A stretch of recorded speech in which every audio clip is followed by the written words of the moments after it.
അയത്തുള്ള അലി ഖമനേയിയുടെ ചിത്രം കത്തിച്ച് സിഗരറ്റ് വലിക്കുന്ന ഒരു യുവതിയുടെ ചിത്രം അടുത്ത കാലത്ത് സാമൂഹിക മാധ്യമങ്ങളിൽ ഏറെ ശ്രദ്ധ നേടിയിരുന്നു. ഇപ്പോൾ ഖമനേയി കൊല്ലപ്പെട്ടപ്പോൾ സന്തോഷം പ്രകടിപ്പിച്ച് രംഗത്ത് വന്നിരിക്കുകയാണ് ആ വൈറൽ ചിത്രത്തിലെ യുവതി. മോർട്ടീഷ്യ ആഡംസ് എന്ന പേരിൽ സാമൂഹിക മാധ്യമങ്ങളിൽ അറിയപ്പെടുന്ന ഇറാനിയൻ അഭയാർത്ഥി എന്ന് സ്വയം വിളിക്കുന്ന യുവതിയാണ് ആഹ്ലാദം പ്രകടിപ്പിച്ച് സാമൂഹിക മാധ്യമങ്ങളിൽ പ്രതികരിക്കുന്നത്. ഞങ്ങൾ നിങ്ങളുടെ കുഴിമാടത്തിൽ നൃത്തം ചെയ്യുമെന്ന് ഞാൻ പറഞ്ഞിട്ടില്ലേ? ഇതാണ് യുവതിയുടെ പ്രതികരണം. പ്രസിഡന്റ് ഡൊണാൾഡ് ട്രംപ് പറഞ്ഞതുപോലെ ഒരു എലിയുടേതുപോലുള്ള അവസാനം എന്നും യുവതി കുറിച്ചു. മോർട്ടീഷ്യ ആഡംസ് ഖമനേയിയുടെ ചിത്രത്തിൽ തീയിട്ട ശേഷം അതിൽ സിഗരറ്റിന് തീ കൊളുത്തുന്ന ചിത്രം ഇറാനിലെ സർക്കാർ വിരുദ്ധ പ്രക്ഷോഭത്തിൻ്റെ ഒരു പ്രതീകമായി മാറിയിരുന്നു.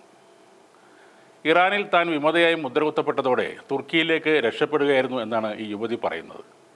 സുരക്ഷാ കാരണങ്ങളാൽ യഥാർത്ഥ പേര് വെളിപ്പെടുത്താൻ കഴിയില്ലെന്നും യുവതി പറയുന്നു. ഇറാനിൽ വെച്ച് താൻ അറസ്റ്റ് ചെയ്യപ്പെട്ടിട്ടുണ്ടെന്നും യുവതി പറഞ്ഞു. കാനഡയിൽ സ്റ്റുഡൻറ് വിസയിലെത്തിയ യുവതി ഇപ്പോൾ ടൊറൻറ്റോയിൽ താമസിക്കുന്നു എന്നാണ് റിപ്പോർട്ടുകൾ. സാമ്പത്തിക പ്രതിസന്ധിക്കും വിലക്കയറ്റത്തിനുമെതിരെ ഇറാനിൽ അടുത്ത കാലത്ത് ആരംഭിച്ച പ്രതിഷേധം പിന്നീട് അയത്തുള്ള ഖമനേയി സർക്കാരിന് എതിരായ വലിയൊരു പ്രതിഷേധമായി മാറുകയായിരുന്നു. ഖമനേയിയുടെ അന്ത്യം തുടങ്ങിയ മുദ്രാവാക്യങ്ങളുമായി യുവാക്കളും മുതിർന്നവരും തെരുവിൽ ഇറങ്ങുകയായിരുന്നു.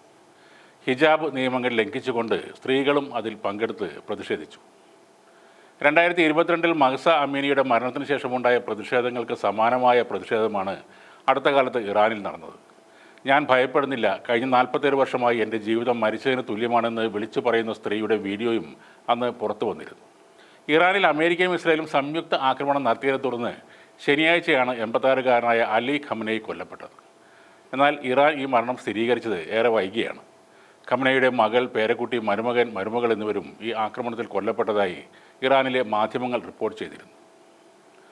അതിനിടെ അയത്തുള്ള ഖമനേയി കൊല്ലപ്പെട്ടതിനെ തുടർന്ന് പാകിസ്ഥാനിലെ കറാച്ചിയിലുള്ള അമേരിക്കൻ കോൺസുലേറ്റിന് മുന്നിൽ നടന്ന പ്രതിഷേധം അക്രമാസക്തമായി. കോൺസുലേറ്റിലേക്ക് അതിക്രമിച്ച് കയറാൻ ശ്രമിച്ച പ്രതിഷേധക്കാരും പോലീസും തമ്മിലുണ്ടായ ഏറ്റുമുട്ടലിൽ 10-ലേറെ ആളുകളാണ് കൊല്ലപ്പെട്ടത്. നേരത്തെ 6 പേർ കൊല്ലപ്പെട്ടു എന്നായിരുന്നു റിപ്പോർട്ടുകൾ. എന്നാൽ മരണ കാരണമോ ഇരകളുടെ കൃത്യമായ എണ്ണമോ ഔദ്യോഗികമായി സ്ഥിരീകരിക്കാൻ കറാച്ചി പോലീസ് ഇതുവരെ തയ്യാറായിട്ടില്ല. കോൺസുലേറ്റ് കോമ്പൗണ്ടിൻ്റെ പുറംഭാഗം വരെ പ്രതിഷേധക്കാർ എത്തിയെങ്കിലും ശക്തമായ നടപടികളിലൂടെ ജനക്കൂട്ടത്തെ പിരിച്ചുവിട്ടതായി അധികൃതർ പറയുന്നു. ഖമനേയിയുടെ വധത്തിന് പിന്നാലെ പാകിസ്ഥാനിലെ വിവിധ നഗരങ്ങളിൽ അമേരിക്കയ്ക്കും ഇസ്രയേലിനും എതിരെ ശക്തമായ പ്രതിഷേധങ്ങൾ തുടരുകയാണ്. വാസ്തവത്തിൽ അമേരിക്കയുടെ ഔദാര്യത്തിൽ ജീവിച്ചു പോകുന്ന രാജ്യമാണ് പാകിസ്ഥാൻ. അവിടെയാണ് ഇപ്പോൾ അവരുടെ കോൺസുലേറ്റിന് നേരെ ആക്രമണം ഉണ്ടായിരിക്കുന്നത്. പ്രതിഷേധക്കാർ ആരായാലും പാകിസ്ഥാൻ സൈന്യം അവരെയൊക്കെ വെടിവെച്ച് കൊല്ലാൻ തന്നെയാണ് സാധ്യത. അല്ലാത്ത പക്ഷം ആ രാജ്യം കടുത്ത ദാരിദ്ര്യത്തെ വീണ്ടും നേരിടേണ്ടി വരുമെന്ന ബോധ്യം അവർക്കുണ്ട്. ഇപ്പോൾ ഇറാൻ, അമേരിക്ക, ഇസ്രയേൽ പോരാട്ടം രൂക്ഷമാകുമ്പോൾ ഇസ്രയേലിനെതിരെ യുദ്ധം പ്രഖ്യാപിച്ച് ഹിസ്ബുള്ളയും രംഗത്ത് വന്നിട്ടുണ്ട്.